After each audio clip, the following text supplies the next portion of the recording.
na wrong turn sa baryo ng mga aswang.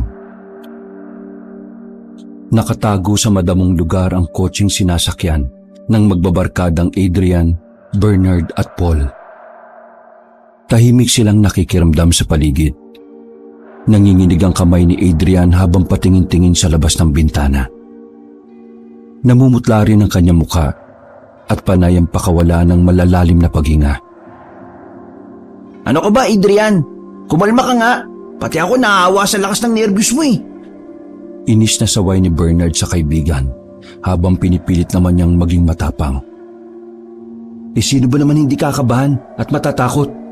Napunta tayo sa lugar ng mga aswang at hindi natin alam kung paano tayo makakaalis dito. Paano ba tayo napasok sa gulong ito? Kanina pa tayo nahabol ng mga aswang eh. Nakita niyo ba itsura nila?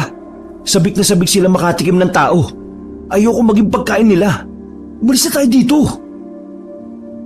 Galit na sabi ni Adrian. Kahit pabulong ang pagsasalita, ay ramdam pa rin ang galit sa tono ng boses nito. Tumimik na kayong dalawa. Itikam nyo na yung mga bibig nyo kung ayaw nyong maging pagkain nila. Kampante namang sabi ni Paul sa dalawang kaibigan. Bilib din ako sa iyo, Paul eh. Mula nang naligaw tayo sa lugar na ito, hindi pa kita nakitang natakot sa mga aswang na yun. Kahit nakakatakot ang itsura nila. Halos masira na nga nila yung sasakyan natin eh, dahil sa kakahabol sa atin. Tingnan mo yung bubong ng kotse oh, nayupi na. Napakalakas nila. Isang talon lang nila, parang kaya nilang magwasak ng bakal. Pero hindi mo lang kita nakitang natakot. Parang gusto mo pang sumugod sa kanila eh. Ano bang ilalaban mo dun? Mahabang litanya ni Adrian. Kapag nasa delikado kang sitwasyon, hindi mo dapat pairalin ng takot dahil hindi ka makakapag-isip ng tama. Puro takot na lang ang naiisip mo. Sagot ni Paul. Pagkatapos ay inihilig na niya ang ulo sa sandalan ng upuan at itinakip sa mukha ang kanyang sombrero. Ganun lang ang sasabihin mo? Tapos matutulog ka na lang? Sabi pa ni Adrian. Palipasin natin ang gabing ito para manatili tayong buhay. Bukas, pag lumiwanag na, saka tayo aalis. Itulog mo na lang yung takot mo, Adrian, para bukas may lakas kang harapin yung mga aswang. Sabi uli ni Paul sa kaibigan. Napailamos na lang ng mukha si Adrian gamit ang kanyang palad. Ikaw, Bernard, matutulog ka na lang din? Baling niyang tanong sa kaibigan. Matulog ka na, Adrian. Ako magbabantay ngayong gabi. Hindi naman tayo makikita ng mga aswang dahil naitago kong mabuti sa mga damo ang kotse. Pero kailangan may magbantay pa rin para malaman natin kung mayroong paparating na panganib. Mahirapan tayong kumilos kapag madilim. Maubusan lang tayo ng gasolina. Bukas na tayo babawi. Sabi ni Bernard habang nakikiramdam sa paligid. Ewan ko sa inyong dalawa. Parang malulusaw na ako sa kaba pero kayo, relax lang. Wow man, how to be you po? Gigil na sabi ni Adrian. Nakakarindi na ang boses mo, Adrian. Kahit pabulong ka lang magsalita, natutulig ang tenga ko. Napakadaldal mo. Alam mo bang malakas ang pandinig, pakiramdam at pangamoy ng mga aswang? Kaya kung ako sa'yo, tatahimik na lang ako. Baka ikaw pa maging dahilan para makita nila tayo dito eh. Sabi uli ni Paul na lalong nagpakabog sa dibdib ni Adrian. Napapansin ko, Paul. Kanina ka pa pala sabi sa amin ng tungkol sa mga aswang. Ngayon naman, kakayahan nila ang sinasabi mo. Nakaka-relate ka ba sa kanila? Nung una, may sumalakay sa atin. Sinabi mo agad na aswang sila. Dapat na ba akong kabahan sa'yo? Tanong ni Adrian sa kaibigan. Napatanggal naman ang sombrero sa mukha si Paul at hinarap niya ang kaibigan. Tiningnan niya ito ng matalim. Pagkatapos ay biglang sinakal sa leeg. Kanina ka pa ha? Para kang baklang putak ng putak eh. Ikaw kaya umamin sa amin. Bakla ka ba? Hindi na nakatiis si Bernard sa pag-aaway ng dalawang niyang kaibigan. Pareho niyang hinawakan ng mahigpit ang buhok ng mga ito. Tumahimik na nga kayong dalawa. Hindi ba talaga kayo papaawat? Pag-uuntugin ko yung ulo niyong dalawa eh, para lang manahimik kayo. Saka palang tumigil ang dalawa at nanahimik matapos magalit si Bernard. Ito kasi si Adrian eh, buwisit. Dinaig pa siya ng lolo niya pagdating sa mga pag-alam sa mga halimaw sa bansa. Parang ipinanganak lang kahapon ng kaibigan mong yan eh. Samantalang lahat ng impormasyon tungkol sa aswang ay nasa internet na. Napag-iiwanan pa ng kaalaman. Palagi namang online. Puro babae kasi nilalandi. Gigil na sabi ni Paul. Tama na sabi! Sigaw ni Bernard. Lahat sila ay natigilan ng biglang may kumaluskos. Malapit lang sa kinaroroonan nila. Kasunod nun ay ang pag-atungal ng isang aswang. Buisit! Inis na sambit ni Paul. Kagad naman sumutsot si Bernard para sabihing tumahimik lang sila. Nakiramdam sila sa paligid. Tinalasan lang nila ang pandinig dahil wala silang maaninag sa dilim ng gabi. Narinig nila ang mga kaluskos na tila may tumatakbo. Kung saang-saang direksyon nila naririnig ang ingay. Napapaligiran na nila tayo. Bulong ni Paul. Napasuksok na lang sa kinauupuan si Adrian dahil sa sobrang takot. Mukhang naamoy tayo. Pero hindi nila matukoy kung saan tayo nagtatago. Masasabi ko ligtas pa rin tayo dito pero huwag na tayong gagawa na kahit anong ingay. Dagdag pa ni Paul. Tumahimik lang silang tatlo. Pero dahil sa kaba ni Bernard, hindi niya sinasadya na matamaan ng kamay ang busina. Gumawa ito ng malakas na ingay na umalingaw-ngaw sa gubat na kinalalagyan nila. Shit! Bulalas ni Paul. Pigilang hininga nila habang naghihintay na mangyayari.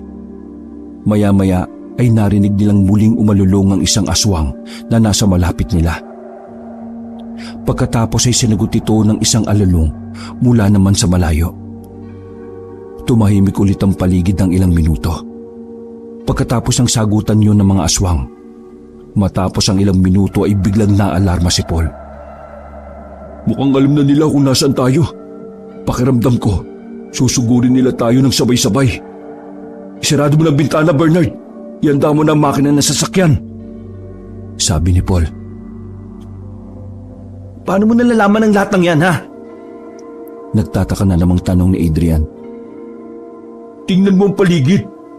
Sabi ni Paul sa kaibigan. Kaagad namang napatingin si Adrian sa paligid. Nakita niya ang mga nagliliyab na pulang mga bilog na nakalutang sa ere at gumagalaw pa. Nagpapatay sindiri ng mga ito. Ano yung mga yan? Kinakabang tanong ni Adrian. Mga matayan ng aswang. Seryosong sagot ni Paul. Lalong natakot si Adrian at nataranta na. Halos ugay na niya ang upuan ng kaibigang si Bernard. Umalis na tayo dito. Ayoko mamatay dito nang wala kalaban-laban. Eto na nga ini-start ko na yung makina, oh. Kagugulo nyo kasi. Sagot ni Bernard. Gusto mong may gawin? Lumabas ka tapos kalabanin mo yung mga aswang. Utos ni Paul. Nainis naman si Adrian sa sinabi nito. Galit niyang tiningnan ng kaibigan. Kanina mo pa ako tinitira. Nakakainis ka na, ha? Oo, nagsisimula na naman kayong dalawa, eh. Saway ulit ni Bernard. Pagkatapos ay pinaandar na niya ang sasakyan. Umapit kayo, ha? Sabi nito sa mga kaibigan. Pinaharurutan niya ang sasakyan papunta sa kalsada. Nakita nila ang pagkabigla ng mga aswang na nakaabang lang sa kanila. Gulat na gulat ang mga ito nang makita silang tumatakas. Ayan na! Nagsisitakbo na sila! Sinusundan na nila tayo! Bilisan mong pagmamaneo, Bernard! Sigaw ni Adrian. Ikaw na lang kaya mag-drive dito! Sagot naman ito. Rock and roll! Kung wala kang may tutulong sa paglaban sa mga aswang, iyuko mo na lang yung ulo mo para hindi nila matagpas ng mahaba at matutulis silang kuko. Tumatawang sabi ni Paul. May nakakatawa, Paul. Ano akala mo sa akin? Hindi makakapatay ng aswang? Humanda sila sa akin. Pagmamalaki naman ni Adrian na lalong ikinatawa ni Paul. Nabigla sila nang may kumalubog sa bubong ng kotse. Na naman? Gusto-gusto talaga nilang umangkas sa bubong ng kotse ko, no? Akala nila papayagan ko sila. No way! Matapos sigawan ni Bernard na kumapit ang mga kaibigan, mabilis niyang inihinto ang sasakyan. Kitang-kita nila na tumilapo ng aswang na nasa bubong. Nahulog ito sa kalsada. One down! Sabi pa ni Bernard. Parang hindi. Ha? Sabi naman ni Adrian. Nakita nilang tumayo ang aswang at tumarang pa sa kanilang daraanan. Yan ang gusto mo Di mo naman sinabing magpapakamatay ka pala eh. Akala ko ibababa lang kita. Di sige, magbibigyan kita.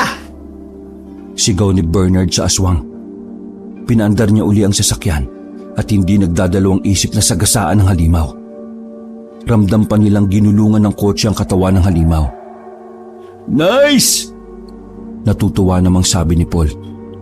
Pero nang mapatingin siya sa unahan ng kalsada, napailing siya nang makitang may nakahaning ng mga aswang. But not nice! Banggain mo, Bernard! Utos niya sa kaibigan. As you wish! Itinodo ni Bernard ang pagpapatakbo ng sasakyan at binangga nga ang mga aswang na walang takot sa pagharap sa kanila. Pinagtulungan ng mga aswang na pahintuin ang kanilang sinasakyan. Itinutulak nila ang kotse para hindi makausad. Pilit namang lumalaban si Bernard pero hindi na niya napigilan ang pag-usok ng makina. Wisit ng mga aswang Bakit ang lakas nila? Ano bang gagawin natin ngayon? Takot na sabi ni Adrian.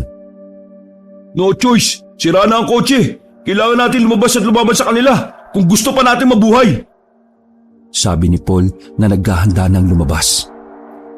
Ano? Paano natin lalabanan yung mga halimaw na yan? Wala man lang tayong armas. Hindi man lang tayo nakapaganda. Angal ni Adrian. Makakapaganda ba tayo? Di na nga natin alam na mapupunta tayo sa lugar na ito eh. Malay ba nating naligaw na pala tayo ng daan? Tara na! Lumabas na tayo! Baka mamaya sumabog pa yung makina. Batusta ba tayo dyan? Kung ayaw mong bumaba, Adrian, bahala ka! Sabi naman ni Bernard. Seriously? Napatingin pa si Adrian sa labas. Nakita niya mga aswang na kinakalampag ang bintana at pinto. Pilit nilang binubuksan ang sasakyan. Galit na galit ang mga ito. Halos isubsob na nga ng mga aswang ang kanilang mukha sa salamin ng bintana. Nakita pa ni Adrian ang malapot na laway na tumutulo mula sa bibig ng mga ito. Napakahaba naman ng mga pangil nila. Nagtututbrush kaya sila? Baka matetano ko pag bumaon sa laman ko yung mga pangil na yun. Tetano? Ano bang ngipin nila? Kinakalawang na pako. Sabi naman ni Paul. Kumuha siya ng tiyempo para makalabas ng sasakyan. Nang wala nang nakaharang sa katapat ng pintuan, agad niya itong binuksan. Sinipa niya ang sumasalubong sa kanyang aswang. Pinagsusuntok niya ang iba pang aswang para hindi makalapit sa sasakyan. Lumabas na kayo! Sigaw niya sa mga kaibigan. Dali-dali namang lumabas ang dalawa. Kaagad na pumesto si Adrian sa likod ni Paul habang si Bernard ay pinagbababaril na ang mga aswang na sumusugod sa kanila. Wow! Di mo sinabing may dala ka palang barrel parts! Sabi pa ni Paul. Saan ka pupunta ngayon? Tanong naman ni Adrian. Kung saan ligtas, basta takbo lang tayo! Sigaw uli ni Paul pagkatapos ay tumakbo na papunta sa kakahuyan. Tara na! Uy, hintay! Inis na sigaw ni Adrian. Mabilis nang sinundan ng kaibigan. Palingon-lingon pa siya para tingnan kung nakasunod sa kanila si Bernard. Tumakbo lang kayo! Nasa likod nyo lang ako! Huwag nang lumingon-lingon! Matatapa ka pa niyan eh! Sigaw sa kanya ni Bernard. Biglang napasubsob si Adrian sa likod ni Paul. Ano ba? Bakit ka uminto? Naghahanap ako ng pwedeng pagtaguan eh. Talaga ba? Makakita ka sa ganito kadilim na lugar? Tanong ni Adrian. Hindi na sumagot si Paul dahil nakakita na siya ng isang kuweba. Doon tayo, bilis! Oo, bilisan nyo! Kasi nakasunod na sila! Sabi naman ni Bernard. Madapa-dapa sa pagtakbo si Adrian, kaya nagtataka siya kung paanong nakakatakbo ng maayos si Paul na parabang nakakakita ito sa dilim. Pagkapasok nila sa kuweba, kaagad na inilabas ni Adrian ang dala niyang asin sa backpack. Oh, ano yan? Tanong ni Paul sa kanya. Asin! Alam ko! Anong gagawin mo dyan? Tanong uli ni Paul. Hindi mo ba ito nabasa sa internet? Panlaban ito sa aswang. Nagdadala talaga ako nito kahit saan ako magpunta. Ilalagay ko ito sa harapan ng kuweba para hindi sila makapasok. Sabi ni Adrian. Ingot! Magsasayang ka lang ng asin. Isang dakot lang naman ang dala mo eh. itago mo na lang yan sa bag at gamitin kung kailan kailangan. Sabi ni Paul. Paano kung masukol tayo ng mga aswang na yon? Ay, oo nga pala. Nakakalimutan kong magaling kang makipaglaban kasi basagulero ka. Pero paano naman kami ni Bernard kapag naubos ang bala ng baril niya? Galit na hinigit ni Paul ang damit ni Adrian at pinagsabihan ito. Anong tingin mo sa akin? Nang-iiwan na kaibigan? Ayusin mo nga yung pag-iisip mo ha. Kahit mamatay ako dito, ililigtas ko kayo. Naintindihan mo? Oo, nag-aaway na naman kayong dalawa eh. Ireserba nyo na lang yung lakas nyo para makipaglaban sa mga aswang. Hindi kayo magkalaban dito. Magkakampi kayo. Saway uli ni Bernard sa dalawa. Umupo muna tayo at tumahimik. Maghintay tayo ng umaga. Mahirap kumilos kapag gabi na. Bakit ba kasi napunta tayo dito eh? Galit na sabi ni Adrian. Pasensya ka na. Sinundan ko lang naman yung ways eh. Alam ko tama yung kalsadang pinupuntahan natin. Di ko lang alam bakit tayo naligaw. Sagot ni Bernard. Ano? Nabago yung kalsada? Ganon? May nilikuan tayo. Natatandaan mo ba, Bernard? May magkasangang daan. Kumaliwa ka. Sabi ni Paul. Ha? Ako nagmamaneho, Paul. Pero wala ako nakita na kasangang daan. Parang naalala ko nga rin na may nilikuan ka. Pero hindi ko nga pinansin kasi alam ko may sinusundan kang ways eh. Waste of time talaga yan, oh. Sabi naman ni Adrian. Hayaan nyo na. Wala naman tayong magagawa eh. Nandito na tayo. Bukas ang kailangan lang natin gawin ay kung paano makakalis dito. Kailangan natin maayos ang kotse bukas. Kaya matulog na kayo. Ako na magbabantay. Sabi ni Paul sa mga kaibigan. Paano naman tayo makakatulog sa ganitong lugar? Wala nang mahigaan, malamok pa. Angal na naman ni Adrian. Napaismid na lang si Paul. Paano ba matulog ang kuba? Di siyempre nakapikit. Sagot ni Bernard. Yun ang gawin mo, Adrian. Matulog ka na, kagaya ng kuba. Baling ni Paul sa kaibigan. Hindi rin nagtagal ay nakatulog na si Adrian. Napatawa na lang ang dalawa nang marinig nilang humihilik na ito. Makaangal, wagas. Pero nauna pang nakatulog. Sabi ni Bernard. Naghanap na rin siya ng magandang pwesto. Pagkatapos, nagsimula ng matulog. Nginitian pa niya ang sinabi ni Paul bago tuluyang nahimbing. Kung wala lang tayo sa ganitong sitwasyon, sarap iprank yan si Adrian eh. Sarap iwan dito sa gubat. Sinabi mo pa. Nagising si Adrian dahil sa ingay ng paligid. Madilim-dilim pa kaya wala pa siyang makita sa labas, maliban sa mga punong hinahangin. Hinagilap niya ng tingin ng mga kaibigan. Napansin niyang wala si Paul. Dali-dali niya ginising si Bernard. Bernard, gising! Gumising ka! Oh, bakit? Sarap ng tulog ng tao eh oh. Ano na naman pa problema mo? Wala si Paul. Mukhang iniwan niya tayo. Kabadong sabi ni Adrian. Kagad naman tiningnan ni Bernard ang pwesto ni Paul.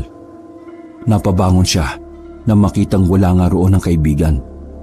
Oh, saan naman yun nagpunta? Alam niyang papatayin siya ng mga aswang kapag umalis siya dito eh. Baka naman umihi lang. Masyado ka namang kabado, Adrian oh. Sabi niya, pero hindi may kakailang kinakabahan din siya. Sana nga umihi lang pero kinakabahan talaga ako eh. Paano kung... Hindi na naituloy ni Adrian ang sasabihin dahil bigla silang nakarinig ng malakas na ululong ng aswang na para bang huling sigaw na niya ito. May aswang pa sa baligid. Anong gagawin natin? Ano ba ang dala mong panlaban maliban sa asin? Tanong ni Bernard. Kinalkal naman ni Adrian ang dala niyang bag. Nakita niya ang keychain na may nail cutter. Mayroong maliit na kutsilyo ang nail cutter. Ito lang ang meron ako eh. Sabi niya kay Bernard. Ano ba? Di pa yun makakaputol ng kuko ng aswang eh. Habang nag-uusap ay nakarinig sila ng kaluskos na para bang may naglalakad papalapit sa kanilang kinalalagyan. Mabilis silang napatayo. Naitutok agad ni Bernard ang baril habang nagtataka. At nagtataka siya kung sino ang lumapit sa kuweba. Dumampot naman ang bato si Adrian at nakaamba na ito sa papalapit. Muntikan na nilang atakihin ang pumasok sa kuweba. Mabuti na lang at nakilala nila ito kaagad. Paul! Halos sabay na sabi ng dalawa. Oh, bakit parang nakakita kayo ng multo? Bakit ganyan ang pormahan ninyo? Tanong ni Paul nang makita ang dalawa na handa na sa pakikipaglaban. Napatawa siya saglit pagkatapos ay inilapag ang 3 kahoy na isang dipaang haba. May tulis ang magkabilang dulo nito. Akala namin aswang kay. Sabi ni Adrian. Napatingin naman ng makahulugan si Paul sa kaibigan. Bigla naman nagsalita si Bernard kaya napigilan nito ang pag-init na naman ng ulo ng kaibigan. Akala niya kamo nang iwang ka na. Ang tagal na natin magkakaibigan. Pinag-iisipan niyo pa rin ako ng masama. Sabi ni Paul. Naupo siya saglit sa isang sulok at tumingin sa labas. Maraming aswang nagkalat sa lugar na ito. Palagay ko, ang buong lugar ay mga aswang ang naninirahan. Kumuha ko ng kahoy para gamiting sandata kasi wala tayong dala kahit na ano. Pag-aralan yung gamitin yan. Itinuro niya sa mga kaibigan ng kahoy na ibinaba niya sa lupa. Kinuha naman kagad ni Bernard ang isa at sinimulan ng pag-aralan ng paggamit nito. Sakto lang ang gaan at haba nito. Hindi tayo mahirapan sa paglaban gamit ito. Mabuti, naisip mo to, no? Bakit pala puro dugo yung damit mo? Puro ka rin sugat sa braso. Saka yung isang kahoy, may mancha na rin ng dugo. Napalabang ka ba sa aswang kanina? Tanong ni Adrian. Sa malamang, alam nga naman sa tao ko nakipaglaban. Kau talaga, Adrian, no? Hindi ko alam kung nag-grade 2 ka eh. Banatin mo nga yung katawan mo. Subukan mong gamitin yung kahoy na dinala ko. Baka mamaya yung kahoy pa yung lumaban eh. At ikaw ang gawin niyang sandata. Parang hindi mo mabubuhat yung kahoy dahil sa kapayatan ng katawan mo eh. Malakas ka naman kumain ng kanin. Sabi ni Paul na may kasamang pagbibiro. Nakasimangot namang sinunod ni Adrian ang sinabi ng kaibigan.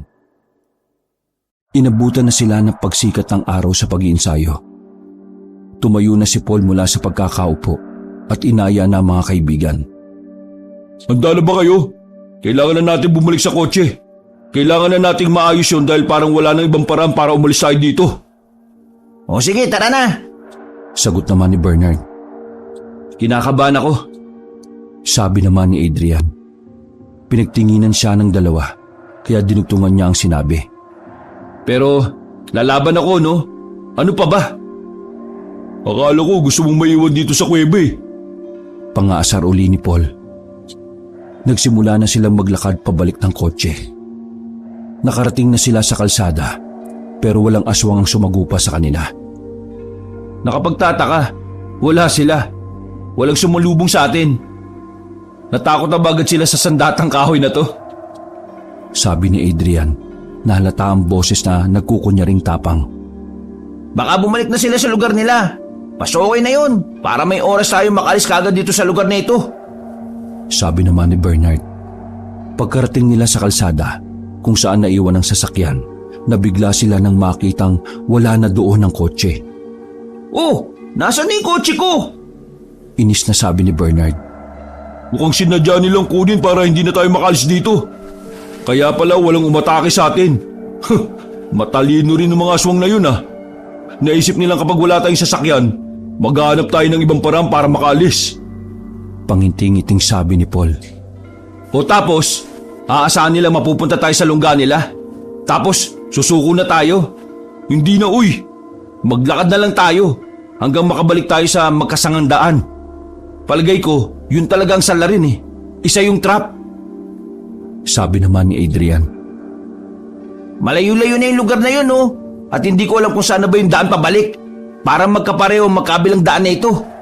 Kahit ako, pakiramdam ko walang patutunguhan. Kainis! Naiampas ni Bernard ang dalang kahoy sa kalsada dahil sa pagkainis niya. Pero wala tayong choice. Maglakad na tayo. Kapag talaga ako nakakita ng aswang, ay nako, tutusukin ko yung katawan niya hanggang sa magkabutas-butas gamit itong kahoy na dala ko. Sabi pa niya habang naglalakad. Ang bakasyon natin papuntang Leyte, nauwi sa lugar ng mga aswang. Hindi ako papayag na magtagal dito, no? Dapat makalis tayo kagad para may tuloy natin yung bakasyon na yun. Kinuha ni Adrian ang kanyang cellphone sa bulsa para tingnan kung may text o missed call. Talaga yatang minamalas tayo. Walang signal sa lugar nito. Oh. Bang klase. Para tayong nasa pelikula. Para tayong pumasok sa parallel world. Wala nang signal. Napatingin na rin ang dalawa sa kanilang cellphone, kaya naniwalang wala nang ang signal sa lugar na yon. Habang naglalakad sila, isa-isa na silang nayayamot. Mainit na ang sikat ng araw dahil magtatanghali na. Nauuhaw na rin sila at nagugutom. Kaya ang paglakad nila ay pabagal na ng pabagal. Napahinto si Adrian nang makita niya ang isang taong nagbibisikleta.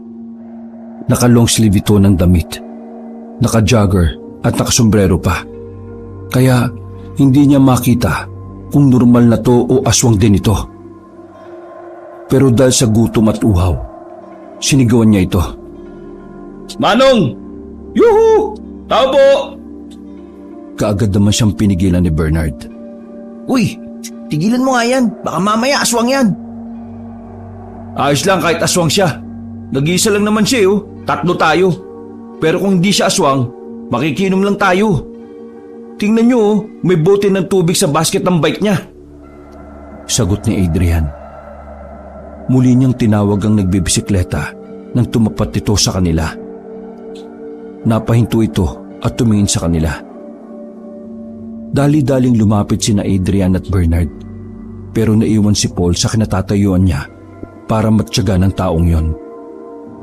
Nang magtanggal na ng sombrero ang tao, nakita nilang isa itong matandang babae. Nasa mahigit 50 na ang edad nito, pero malakas pa ang pangangatawan. Naku, akala ko po lalaki kayo. Sorry po ako nga po pala si Adrian. Naligaw po kasi kami dito Tapos nawala pa yung sasakyan namin. Pero ang gusto lang po sana namin makikiinom. Pwede po bang bawasan yung tubig nyo? Medyo nailang pa ang dalawa nang tingnan sila ng matanda. Pakiramdam nila ay hinahanapan sila ng bakas ng pagiging aswang. Hindi po kami aswang. Mga normal na tao po kami. Kayo po ba? Baka po aswang kayo.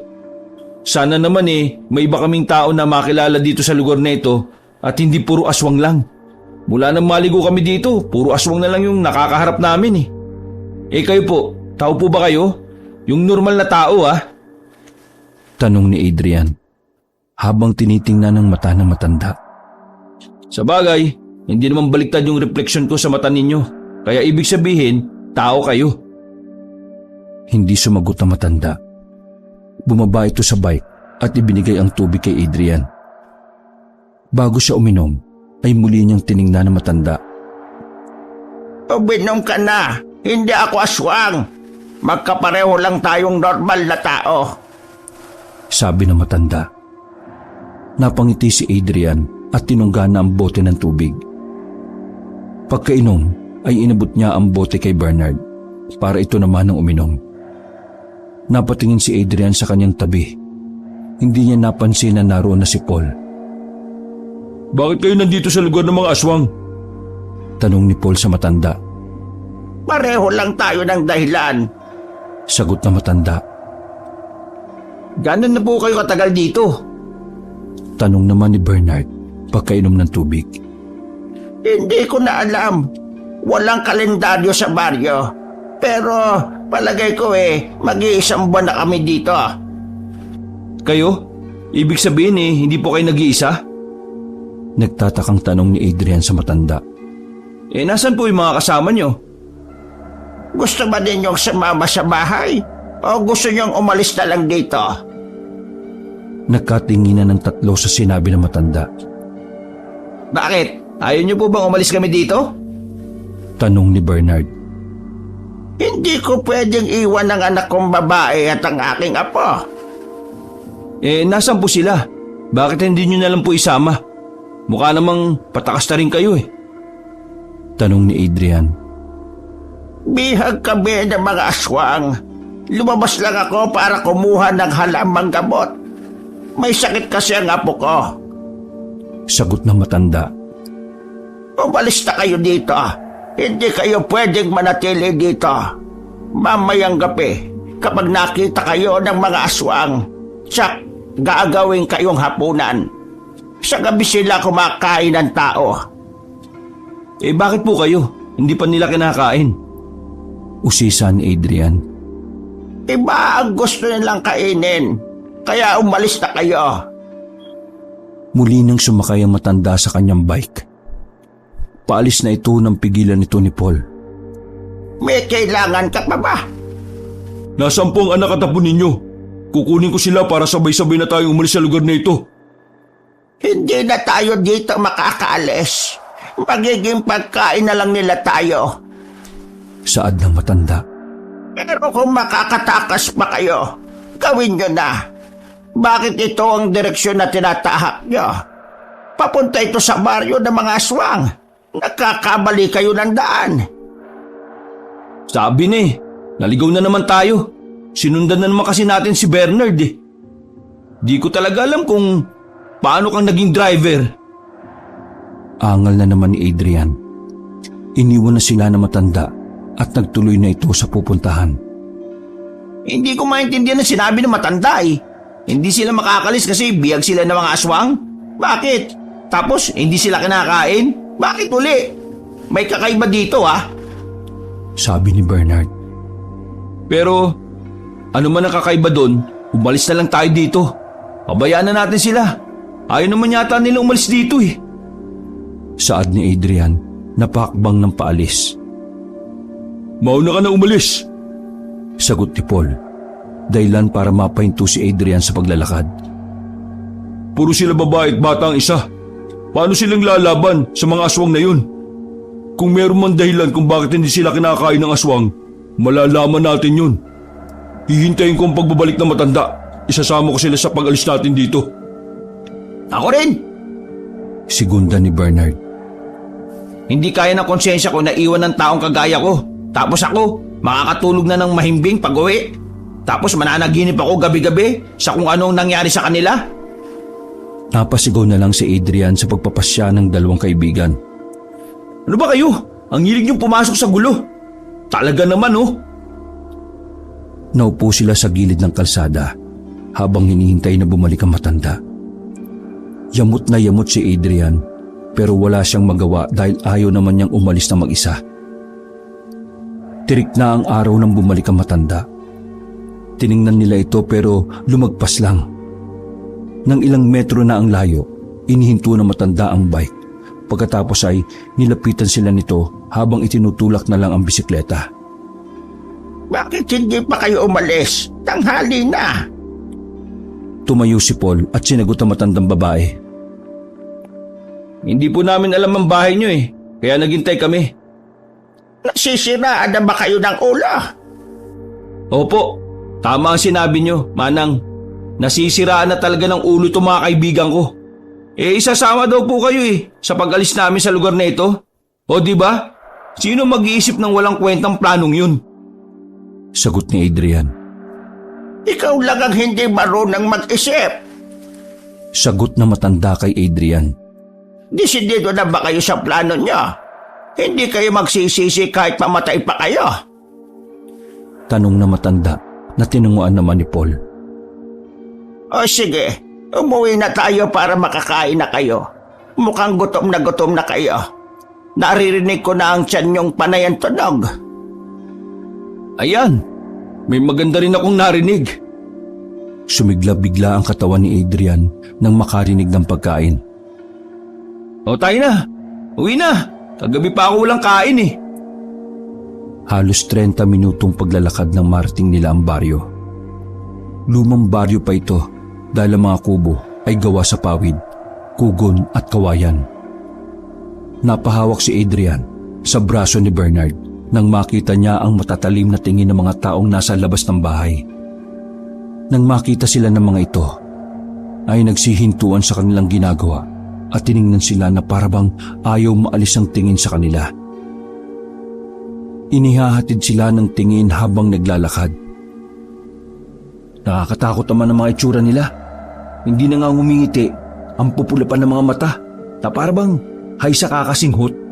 Mga adik ba yan? Bulong ni Adrian.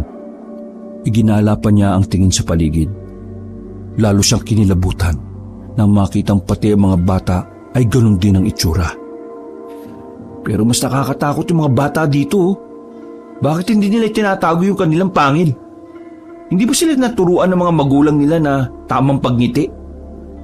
Hoy, tumahimik ka na nga. Baka mamaya dahil sa daldal mo mapaaga yung kamatayan natin. Saway ni Bernard. Normal nila yan. Pero kapag ganitong may araw, mahihina sila. Hindi sila aatake dahil alam nilang wala silang lakas. Sabi ng matanda. Kung ganun, dapat pala natin silang atakihin kasi wala silang laban. Sabi pa ni Adrian. Hindi yung ganun kadali, no? Para kang sumuong sa kumpol ng mga bubuyog. Wala nga silang lakas pero hindi ibig sabihin wala silang laban. Kapag nagtulong-tulong sila, para lang tayong langgam na tinapakan. Tingnan nyo, napakarami nila dito at lahat sila aswang, pati na yung mga bata. Paliwanag ni Paul. Nahihiwagaan talaga ako sa iyo, Paul. Parang nakarating ka na dito Nabasa mo rin ba yan sa Google? Sabi ni Adrian. Nandito na tayo. Sabi ng matandang babae nang huminto sila sa tapat ng isang kubo. Lydia, buksan mo ang pinto. Utos nito sa anak na nasa loob.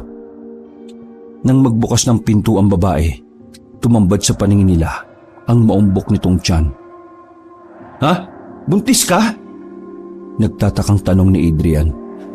Pumasok na muna tayo sa loob at doon na mag-usap. Sabi ng matanda habang itinutulak silang papasok ng kubo. Nakita ko sila sa kalsada kanina. Naniligaw sila. Sabi ng matanda sa anak niya kahit hindi pa ito tinatanong. Ipaghanda mo nga sila ng pagkain. Kagabi pa raw sila hindi kumakain. Kaagad naman naghanda ng pagkain si Lydia at sabay-sabay na silang kumain ng pananghalian. Kung buntis si Lydia, bakit hindi kayo sinasalakay ng mga aswang?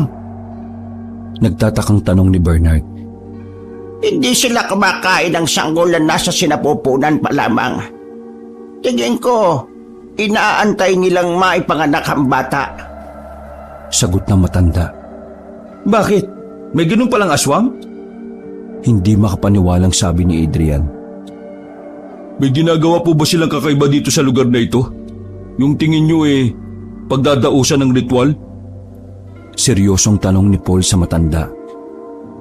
Nag-isip naman ang matanda sa tanong na yon, saka sumagot. Oo, tama. Napansin kong may pinagkakaabalahan sila. Doon sa may ilog, nang minsan kumuha ko ng tubig na inumin. Parang may ginagawa silang altar doon. Mukhang balak nilang ialay magiging anak ni Lydia, kaya hindi nila kayo sinasaktan. Biniyag kayo dahil may gagawin silang ritual. Ginagawa yun sa kabilugan ng buwan. Hindi nila hinihintay na makapanganak si Lydia. Hinihintay nila ang tamang oras ng pagdiriwang. Paliwanag ni Paul na lalong ipinagtaka ni Adrian. Hindi na nakapagsalita si Adrian. Napatingin na lang siya kay Paul. Sobra na siyang nagtataka kung bakit napakarami nitong alam sa mga aswang. Huwag mo akong tingnan na parang masama akong tao Marami lang akong alam. Sabi pa ni Paul nang mahuli niyang nakatitig sa kanyang kaibigan. Kaunting-kaunti na lang mapagkakamalan ka na niyang aswang Pabirong sabi ni Bernard. Kapag nagsaaswang ako, uunahin kong kainin ang mata ni Adrian.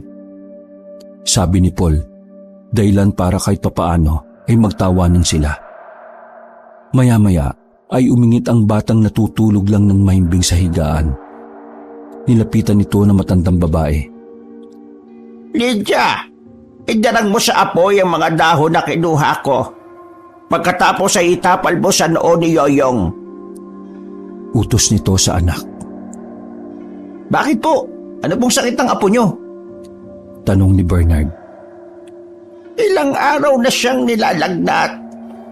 Sagot na matanda. Naku, hindi po pwedeng padahon-dahon lang. Tumayo si Bernard at may kinuha sa kanyang bag. Iniabot niya ang gamot sa matanda. Ito po, ipainom niyo po yung gamot na yan. Oh, bakit may dala kang gamot? Tanong ni Adrian. Palagi ako may dala kahit saan ako magpunta. Kagaya ng asin mo, palagi mo rin dala, di ba? Anong oras pala tayo aalis? Tanong uli ni Adrian. Nanahimik silang lahat at nagkatinginan na lang. Kailangan muna nating pagplanuhan ngayong gabi. Kailangan bukas ay makaalis na tayo dito. Sagot ni Bernard. Hapon na, napansin nilang naggagayak ang matanda. Naglalabas ito ng mga dahon mula sa bag. Iniligay niya ito sa bangang may tubig at ginumos para kumatas. Ano po bang ginagawa niyo, Manang? Tanong ni Adrian. Nanagoreng ang itawag mo sa akin. Alaman itong panlaban sa aswang. Kalampinay ang tawag dito. Nakita kong may mga tumutubo sa pinuntahan ko kanina kaya kumuha ako ng marami. Nandito kayo ngayon sa bahay kaya tiyak, susugod sila mamayang gabi. Kailangang maging handa tayo sa pakikipaglaban. Tulungan niyo kung ikalat ito sa buong bahay, itong mga halaman na ito. Ibinigay ng matanda kay Adrian ang bag na naglalaman pa ng ilang mga halaman. Pinagtulungan naman ni Adrian at Bernard na isabit at isuksok sa buong kubo ang halaman. Pati sa bubong ay naglagay rin sila. Dinamihan nila ang paglalagay ng halaman sa pintuan at pintana. Nang matapos na, ay napansin ni Adrian na wala naman si Paul. Oh, nasaan na yung isang yun? Tanong niya kay Bernard. Nagpaalam sa akin, hanap daw siya ng masasakyan natin bukas. Sabi niya, baka raw nandito yung kotse. Ano? Lumakad siya mag-isa? Nag-aalalang sabi ni Adrian. Hindi mo naman sinabi na gusto mo pa nang sumama sa kanya eh. Dapat sa'yo na siya nagpaalam kanina. Kantsaw ni Bernard. Sumapit na ang gabi at hindi pa rin bumabalik si Paul. Oh, bakit ang tagal nun? Gabi na. Baka mamaya lapain na lang siya ng mga aswang sa labas. Nagtatapang-tapangan ba siya? Inis na sabi ni Adrian na may halong pag-aalala. Di sundan mo kaya? Sabi naman ni Bernard. Ano? Ako lang? At ngayon pa talaga ako palalabasin kung kailang gabi Hindi ba active na yung mga aswang kapag gabi? Panay ang tingin ni Adrian sa kanyang cellphone. Kakainis. Wala pa namang signal dito. Paano natin siya makukontak? Walang saysay ang load sa ganitong lugar Napapaisip na rin si Bernard sa kaibigan. Pero hindi niya maiwan ang mga kasama, lalo na at may buntis. Hanapin niyo na kaya? Utos sa kanila na matanda. Hindi po namin kayo pwedeng iwan dito Sagot ni Bernard. Ilang araw at gabi na kaming nandito at hindi pa kami namamatay. Pero ang kasama niyo, tsak, buto na lang ang matitira sa kanya kapag nasukol siya ng mga aswang. Para niyang ipinain ang sarili niya para maging pagkain. Inabutan sila ng matanda ng ilang halamang panlaban sa mga aswang. Ito, dalhin niyo ito. Hindi na lang kayo malalapitang hanggat meron kayo nito. Sige na, umalis na kayo at bumalik din kayo kaagad. Nakumbinsi sila ng matanda. Pero bago lumabas ng kubo, ay narinig na nila ang pag-atungal ng ilang aswang sa labas. Sumilip si Bernard sa siwang ng dingding. Naku, hindi na tayo makakalabas. Nakapaligid na sila dito sa kubo. Ang dami nila. Patay na. Ngayon pa talaga umalis si Paul Napakapasaway talaga niya. Sabi ni Adrian. Nakasilip na rin siya sa siwang ng dingding. Binalot na naman siya ng takot nang makitang may tumalon na aswang sa bubong. May nasa bubong na! Napatingala siya sa bubong nang marinig niya ang pagtapak ng aswang. Sinundan niya ng tingin ang bawat yabag nito. Napasigaw siya nang makitang malakas na sinuntok ng aswang ang kugon ng bubong at lumusot na ang kamay nito papasok. Kaagad niyang hinambalos ng kahoy ang kamay ng aswang. Napatingin siya kay Bernard dahil may hinahampas na rin itong aswang na pilit sinisira ang dingding para lang makapasok. Nagkabutas-butas na ang kubo pero hindi magawang makapasok ng mga aswang dahil sa mga halamang nakasabit sa palibot. Galit na umatungal ang mga aswang sa labas. Hindi sila basta-basta makakapasok dito dahil sa kalampinay. Kaya wag na kayong lumabas. Sabi ng matanda. Pero si Paul, Nag-aalalang sabi ni Adrian. kahit madalas kami nag-aaway nun, ayoko pa rin mapahamak ang mokong na yun. Napasilip silang lahat sa butas ng dingding nang marinig nilang umaatungal sa sakit ang mga aswang na parabang may nambubugbog sa kanila. Ano yun? Tanong ni Bernard nang makita ang isang mabalahibong halimaw. Kamukha ito ng isang orangutang na may mahabang tenga. Malaki at mabilog ang mata at may mahaba't matutulis na pangil at kuko. Napakalakas nito at nagagawa niyang ibalibag ang mga aswang. Anong klaseng halimaw yan? Bakit niya nilalabanan ng mga aswang? Kung kalaban siya ng mga aswang, aba, kakampi natin siya. Sabi naman ni Adrian. Pinanood nila ang halimaw na nakikipaglaban sa mga aswang. Lalo silang nasindak nang makita nilang winawakwak ng halimaw ang tiyan ng aswang at kinakain ang laman loob nito. Gutom na gutom ito at lahat ng mahablot niyang aswang ay kanyang kinakain. Pinagtulungan ito ng mga aswang dahil sa galit sa pagpatay sa mga kasamahan, pero hindi nila nagapi ang halimaw dahil isang suntok lang sa kanila ay tumitilapon sila. Hindi rin iniinda ng halimaw ang atake ng mga aswang. Hindi bumabaon ang kanilang mga kuko at pangil dahil sa kapal ng balat nito. Kumakain siya ng aswang. Ibig sabihin, hindi natin siya kalaban. Kalaban siya ng mga aswang. Kasi tingnan mo, kinain niya lahat. Sabi ni Bernard. Sige na, magkaya kayo. Kailangan na nating umalis dito bago pa niya tayo kainin kapag ubos na yung mga aswang. Habang abala ang mga aswang sa pakikipaglaban sa halimaw, kailangan na natin makatakas. Sabi uli ni Bernard. Kinuha niya agad ang bata at ibinaba niya ito sa kanyang likod. Itali mo siya sa katawan ko para hindi siya maulog. Utos niya kay Lydia. Dali-dali namang sumunod ang babae. Naggayak naman ng mga bibit-bitin sina Adrian at Nana Goring. Kanya-kanyang silang tali ng kalimpinay sa katawan. Nang makapag-ayos na sa sarili, ay dahan-dahan silang lumabas ng bahay. Dumaan sila sa likod para hindi makita ng mga aswang. Naglakad sila sa gilid. Iniwasan nila ang mga aswang. Talasan niyo yung mga paningin at pakiramdam niyo ah. Tayo lang ang tao dito. Ibig sabihin, lahat sila aswang. Kaya kapag may lumapit hampasin niyo kagad. Huwag kayong magdadalawang isip na patayin sila. Kaysa tayo ang mapatay nila. Utos ni Bernard. Parang dumadagungdong sa kaba ang dibdib ni Adrian. Habang tumatakas sila, nanginginig ang kamay niyang nakakapit kay Lydia. Nakita niyang mas matapang pa sa kanya ang babae, pati ang ina nito. Medyo nakaramdam siya ng hiya, pero hindi niya maitago ang panginginig ng kanyang tuhod habang sila ay naglalakad. Muntik na siyang mapasigaw nang biglang may humarang sa daraanan niya. Pinagpupupokpok niya ito ng kahoy hanggang sa humandusay sa lupa. Nagdadalawang isip pa siya na itarak ang tulis ng kahoy sa katawan ng aswang dahil hindi naman niya naranasan ng pumatay.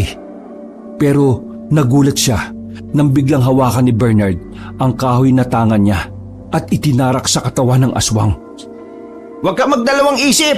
Kapag hinayaan mo silang mabuhay, babalikan nila tayo at katapusan na natin yun. Naintindihan mo ba? Galit na sabi ni Bernard na tinunguan naman ni Adrian. Tayo na! Lakad na! Si Paul! Nanginginig ang boses ni Adrian nang banggitin ng kaibigan. Makakahabol siya. Naniniwala ko doon. Sagot naman ng matandang babae. Unahin na muna natin ang ating mga sarili. Nagpatuloy sila sa paglalakad. Napahinto sila at nagtago sa likod ng isang kubo. Nakita nilang nagtatakbuhan ng mga aswang sa kanilang pinanggalingan. Talagang pinagtutulungan nila ang halimaw na yon. Sabi ni Bernard. Nang makalagpas na ang mga aswang, nagpatuloy uli sila sa paglalakad. Nagulat sila nang biglang may nagdatingan na 5 batang aswang. Nakangisi ang mga ito. Nagliliyab sa pula ang mga mata nila. Nakaamba ang mga kamay nito na may mahahabang kuko. Mga bata lang kayo! Sabi ni Bernard. Pero nang hampasin na niya ang mga ito ng kahoy na dala niya, ay bigla na lang tumalo ng mga bata.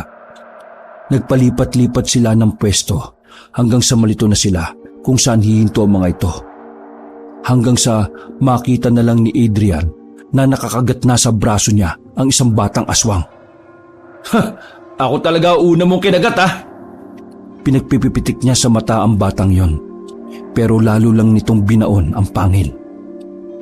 Napilitan na siyang dumakot ng asin sa kanyang bulsa at inihilamo sa mukha ng batang aswang. Galit na galit ang bata. Binitiwan siya nito. Parang hindi ko kayang manakit ng bata, kahit aswang pa siya. Napatingin siya kay Bernard at nakita niyang napatay na nito ang ibang batang aswang. Nagulat na lang siya nang habultin sa kanya ni Lydia ang kahoy at itinapat sa batang aswang na pasugod sa kanila. Nanlaki pa ang mata ni Adrian nang natusok ang bata sa tulis ng kahoy at dire-diretsyong nabutas ang tiyan nito. Mabilis na hinugot ni Lydia ang kahoy at ibinalik sa kamay ni Adrian. Nanginginig ang kamay niya habang nakatingin sa kahoy na may bahid na ng dugo. Iniwasan pa ni Adrian ang mga bangkay ng bata habang naglalakad. Iniisip niya na baka magkamalay pa ito at habultin ang kanyang paa. Sa kakatingin niya sa mga bangkay ay bigla na lang may humawak sa kanyang liig. Naramdaman niyang bumaon na sa kanyang balat ang matulis nitong kuko. Magkatapat na ang mga mata nila ng aswang at nasusuka siya sa mabaho nitong hininga. Tinadyakan niya ito at pagkatapos ay pinaghahampas ng kahoy bago pa makatayo. Hindi niya tinitigilan hanggang sa makita niyang tumatagas na ang dugo nito sa ulo. Nakita niyang may susugod na aswang kay Bernard mula sa kaliwa. Kaagad niyang sinugod ang aswang at hindi sinasadyang naitarak niya ang tulis ng kahoy sa tiyan nito. Umangil pa ang aswang bago ito malagutan ng hininga. Nakapatay ako ng aswang. Nauutal niyang sabi. Good! Congrats! Sabi nilang ni Bernard sa kanya. Nang mapansin nilang may mga aswang pang tumatakbo sa gawin nila, kinabahan na si Bernard. Natunugan na nila ang pagtakas natin. Kailangan na natin tumakbo. Sabi niya. Bilisan ninyo at huwag niyong hayaan na lumaki ang agwat ko sa inyo Bilin pa niya. Walang lingon-lingon ang pagtakbo nila hanggang sa marinig nilang nadapa ang matandang babae. Kaagad na sumigaw si Lydia. Pilit nitong pinatatayo ang ina dahil malapit na itong maabutan ng mga aswang. Naiiyak na si Lydia. Gusto na niyang takbuhin ng ina pero pinigilan siya ni Bernard. Nagulat pa si Bernard nang biglang tumakbo si Adrian para saklolohan ng matanda. Sumisigaw siya habang tumatakbo. Nang makalapit na sa matanda, ay iwinasiwas nito ang kahoy para hindi makalapit sa matanda ang aswang. Wala kayong masasaktan sa amin. Wala kayong makukuha sa amin. Kahit isa. Papatayin ko kayong lahat. Nana Goreng, tumayo ka na at tumakbo. Bilisan niyo po. Nangangawit na ako sa pagwasiwas nitong kahoy. Pinaghahampas ni Adrian ang mga aswang. Pero wala naman siyang tinatamaan sa mga ito dahil nakapikit niya itong ginagawa. Napapagod lang siya at nakakuha ng pagkakataon ng mga aswang na sugurin siya ng sabay-sabay. Langya! Tapang-tapangan yan! Sigaw ni Bernard. Tayo! Lumabang ka! Utos niya sa kaibigan nang makitang nabuwal na ito sa lupa. Hindi naman siya makasugod dahil may nilalabanan pa siyang aswang. Hirap siyang kumilos dahil may mga karga siyang bata. Maya-maya ay dumating na si Paul at sinakluluhan si Adrian. Pinagsusuntok niya at pinagsisisipa ang mga aswang. Binabalian pa niya ito ng likod pagkatapos ay ibinabalibag. Nang makita ng mga aswang ang lakas ni Paul, isa-isang nag-atrasa ng iba. Iniabot ni Paul ang kamay sa kaibigan para alalayan itong tumayo. Muntikan na ako mahuli. Magiging pagkain ka na sana ng mga aswang. Maswerte ka pa rin at naabutan pa kitang humihinga. Saan ka ba nang galing? Bakit bigla ka na lang nawala? Magisya ka ba? Inis na sabi ni Adrian. Nakita ko na yung kotse, pero may isa pang kotse doon. Pwede nating gamitin. Tara na, punta na natin. Sabi ni Paul. Sama-sama nilang pinuntahan kung nasaan ang sasakyan. Bakit ang dami sasakyan dito? Tanong ni Adrian. Mukhang kinukuha talaga nila ang mga sasakyan para hindi makalis ang mga bibiktimahin nilang naliligaw dito. Sa dami niyan, marami na silang naging biktima. Alin dyan ang pwede natin gamitin, Paul? Ito, bilis sakay na. Sabi naman ni Paul, pagkalapit niya sa isang itim na kotse. Gumagana pa ba yan? Para magkakaalasa na yung itsura eh. Sabi ni Adrian na makitang wala ng mga pinto ang kotse at yupi na rin ang bubong nito. Ibinaba ni Bernard ang karga niyang bata at ibinigay ito kay Lydia. Pinuntahan niya ang sasakyan at tiningnan ito. Kaya pala sinasabi mo gumagana kasi may susing nakakabit eh. Sabi ni Bernard. Bago niya subukang paandarin ang itim na kotse, ay naghanap pa siya ng ibang sasakyan na pwedeng gamitin. Wala na ngang iba. Sira na ang lahat ng makina at wala na rin gasolina. Ito na lang ang matino sa lahat. Gigil na sabi ni Paul. Wala nang nagawa si Bernard dahil wala na rin siyang makitang sasakyan. Binalikan niya ang kotse at pinaandar na ang makina nito. Pinainit niya muna ng bahagya pagkatapos ay pinatakbo ng kaunti. Sakay na kayo! Sabi niya sa mga kasama. Dali-dali silang sumakay. Sa una na nila pinasakay ang matanda para makarga nito ng maayos ang apo. Nagsiksika naman ang tatlo sa likod.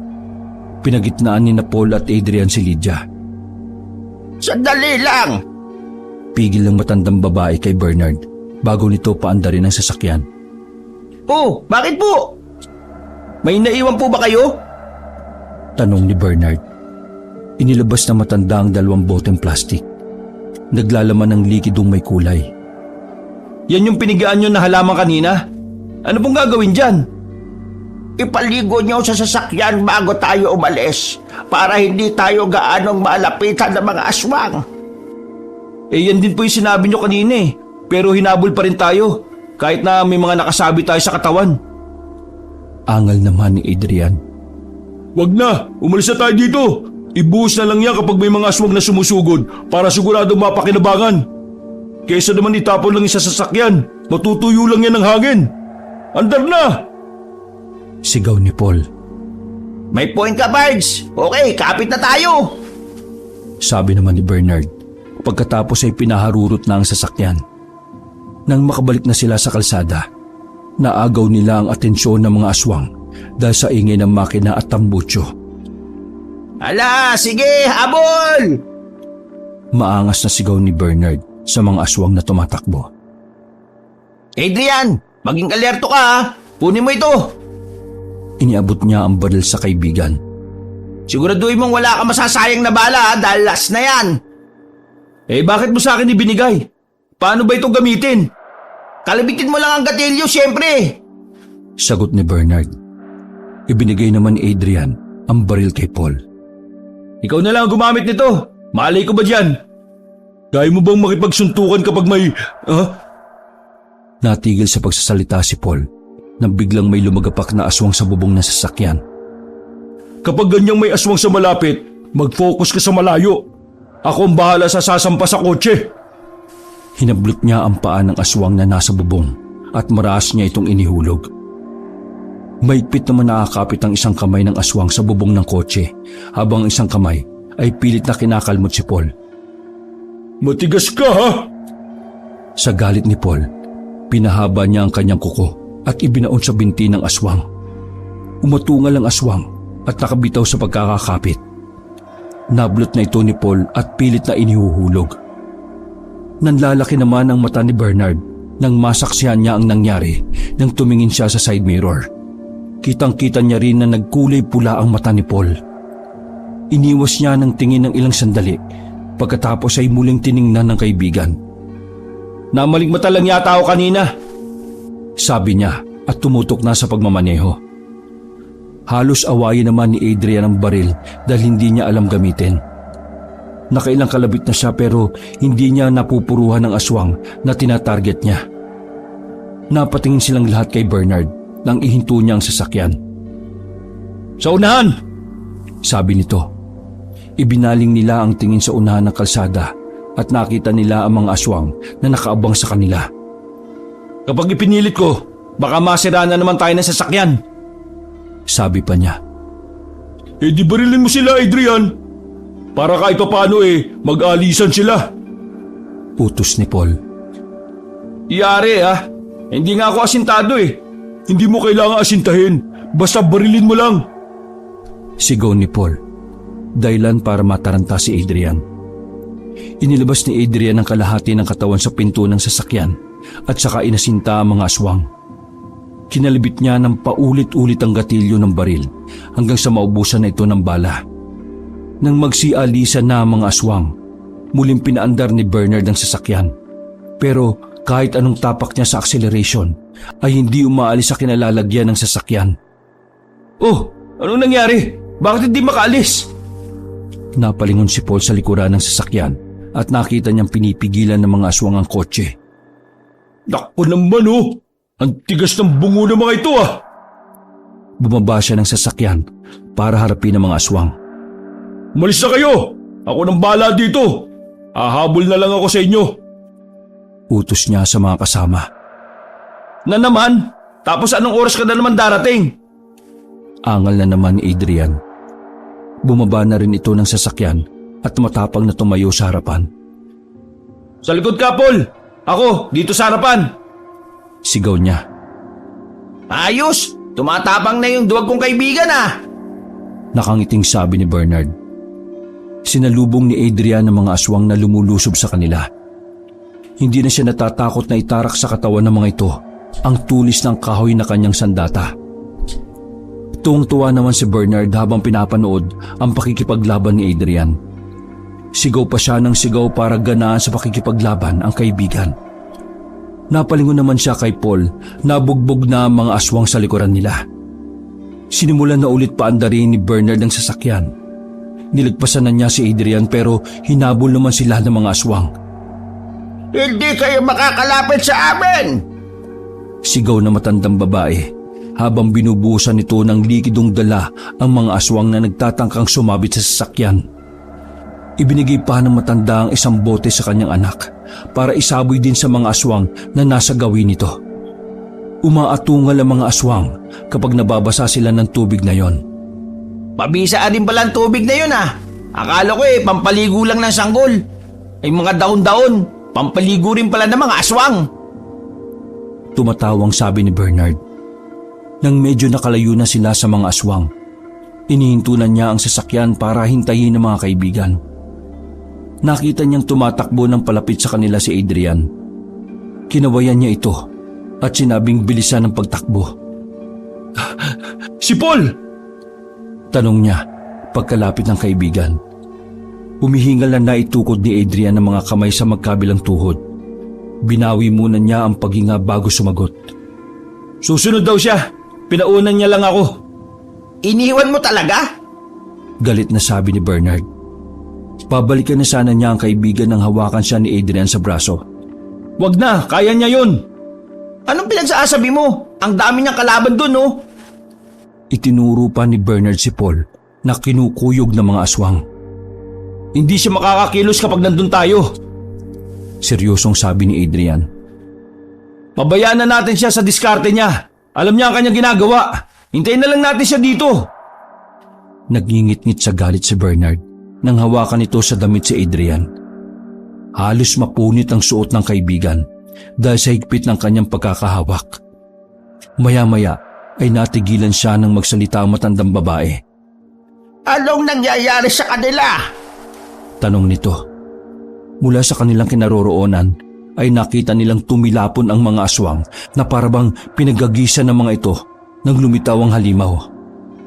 Hindi ba yan ang halimaw na kumakain ng mga aswang doon sa baryo? Tanong na matandang babae. Doon na naisip ni Bernard na hindi siya namamalikmata. Nang makitang humaba ang kuko ni Paul, ay namula ang mga mata niya. Kanina, nakita kong iba ang kulay ng mata ni Paul. Unti-unti ring lumabas ang kanyang pangil kaya sinabihan niya akong tumakbo na palayo. Hindi ko alam kung paano nangyari na nagkaganyan siya. Hindi naman siguro siya nahawa ng mga aswang, di ba? Sabi ni Adrian, habang pinapanood nilang nakikipaglaban ng kaibigan na naging halimaw na. Ayokong isipin pero naiisip ko pa rin ang mga mahiwagan niyang the moves eh. Natatandaan mo ba nung nasa kuweba tayo? Nawala siya at bumalik na buo pa rin ang katawan? Tapos ang dami niyang alam tungkol sa mga aswang. Hindi kaya aswang talaga siya? Hindi na kumibo si Bernard sa mga sinabi ni Adrian. Hinintay na lamang niya na makabalik si Paul. Hindi nila alam kung hahanga ba sila sa kaibigan dahil natalo nito ang mga aswang at ang ilan ay nagsiatrasa na dahil sa takot. Hindi nila alam kung katatakutan ba nila ang kaibigan matapos matuklasan ang lihim nito. Habang tinitingnan nilang naglalakad na papalapit si Paul, unti-unti itong nagbabalik sa anyong tao. Duguan ang kanyang katawan dahil sa mga natamong sugat at nadagdagan pa ng dugo ng mga aswang na kanyang napatay. Kitang-kita rin nila ang bibig nitong dinadaluyan pa ng sariwang dugo na kaagad namang pinahid ang binata.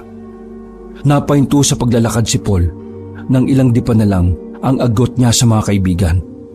Nakipagtitigan lang siya sa mga ito. Nagpapakiramdaman sila kung sino ang una magsasalita. Hanggang sa ngumiti na si Bernard at nilapitan ng kaibigan. Tinapik niya ang balikat ni Paul sa kinausap. Kahit ano ka pa, kaibigan ka pa rin namin. Iniligtas mo kami. Hindi ka nang iwan sa ere. Saka hindi mo naman kami kakainin, di ba? Dahil kung hindi, umpisa mo na ang paglapas sa amin bago pa tayo makauwi. Natawa na lang si Paul sa sinabi ni Bernard. Ang totoo, hindi ko talaga gustong amoy ng mga tao. Napatawa na lang sila matapos yung sabihin ni Paul. Ayos, ligtas na tayo. Tara na, uwi na tayo. Bago pa makapagpahinga ang mga natitirang aswang at sumalakay uli. Sabi ni Adrian. Sumakay na sila sa sasakyan at binaybay ang mahabang kalsada hanggang sa maabutan nila ang hangganan nito. Nagbabaan sila matapos makita na wala ng ibang daan. Nagtataas ang puno at makakapal na damo ang nakikita nila sa kanilang harapan. Ano to? Bakit dead end? Sana tayo nito pupulutin? Nakakainis naman oh. Angal ni Adrian. Huwag niyong sabihin na babalik na naman tayo at pupunta tayo uli sa baryo ng mga aswang na yun. No way! Maghintay na muna tayo dito ng pagsikat ng araw, saka tayo mag-isip ng gagawin. Sabi ni Paul. Naghahanap na ito ng sasandalang puno. Ilang minuto lang ay humihilik na ito. Grabe, nakatulog na siya kagad. Sabi pa ni Adrian. Pagod na siya.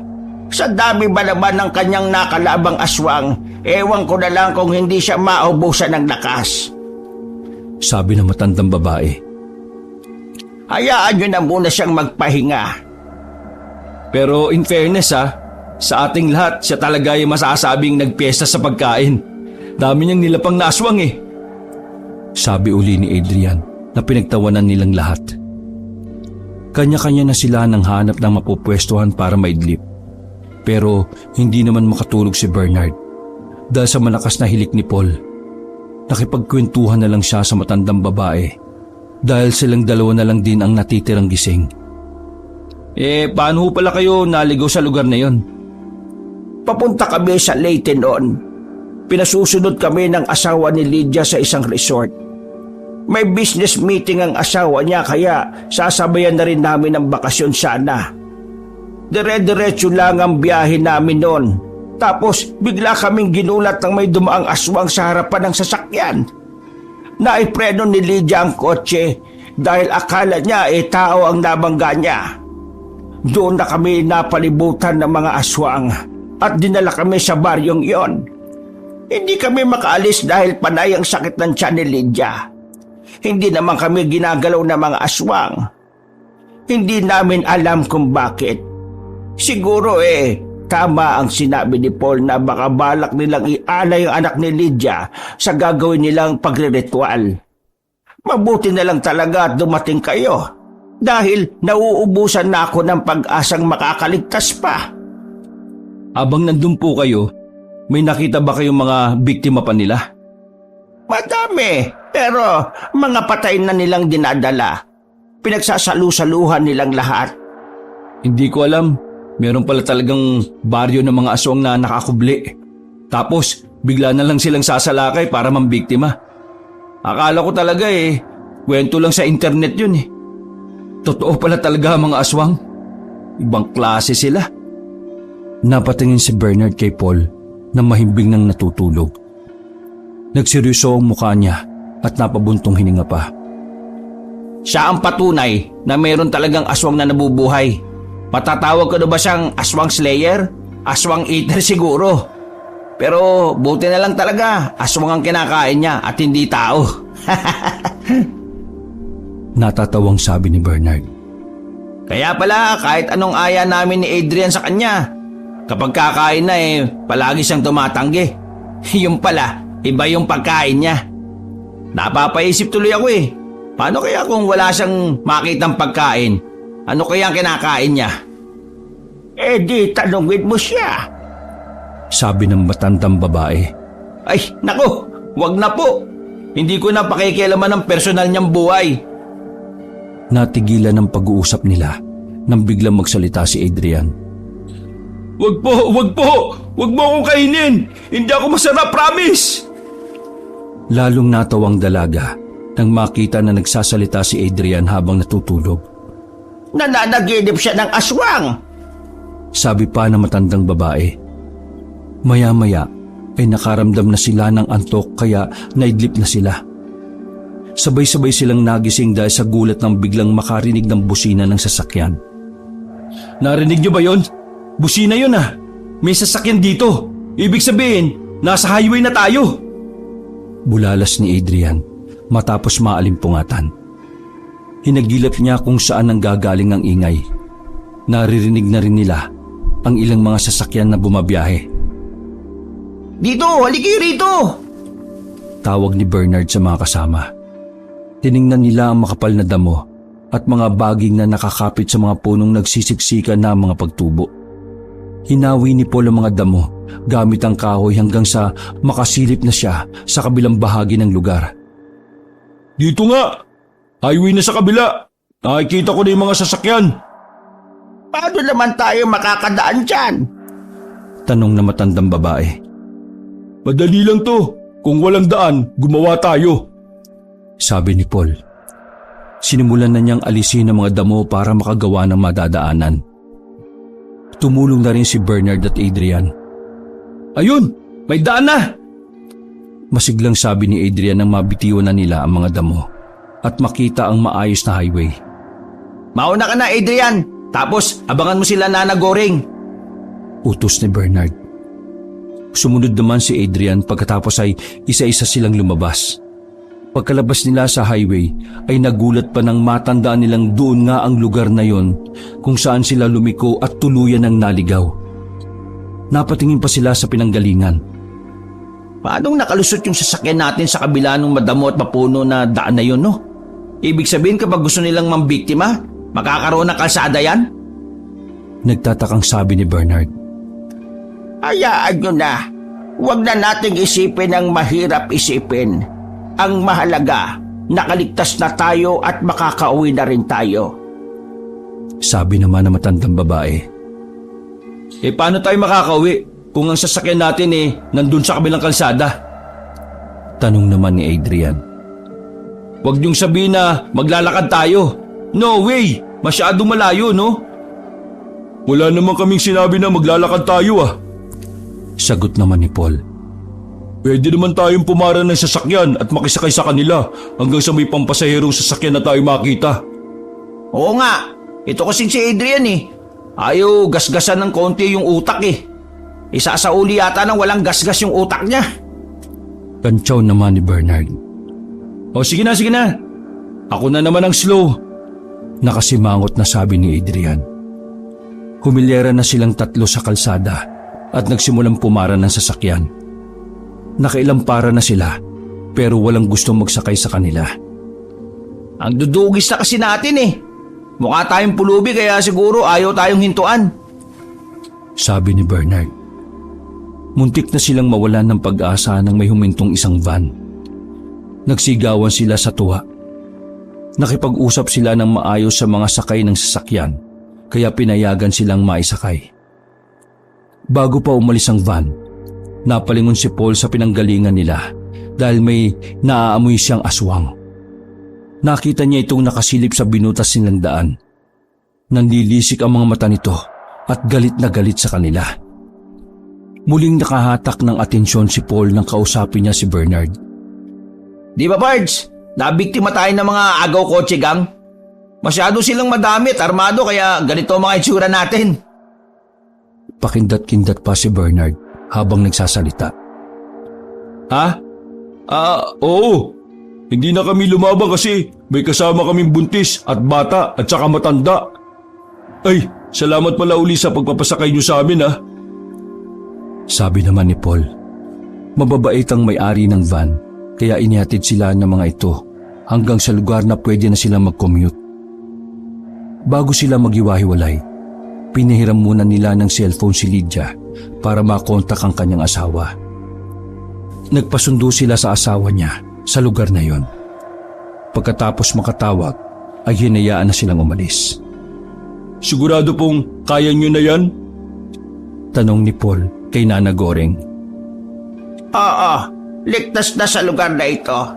Susunduin naman kami dito ni Diego. Sagot na matanda. Salamat uli sa tulong niyo sa amin. Nakabalik pa kami ng buhay. Naku, wala po yun. Kahit naman po sino ang lalagay sa kalagayan namin ganun din po ang gagawin. O sige po, aalis na kami. Pagpapaalam ni Paul na tinanguan naman ng matanda.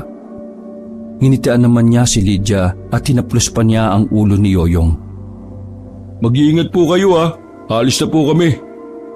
Pagtalikod nila ay nag-aasar na naman sina Paul at Adrian.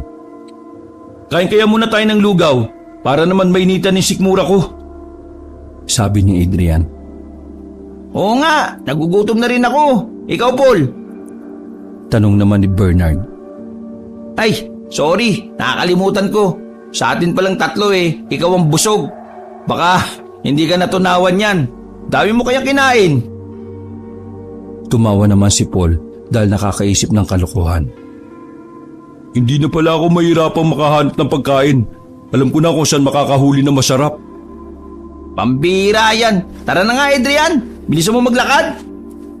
Sabi ni Bernard.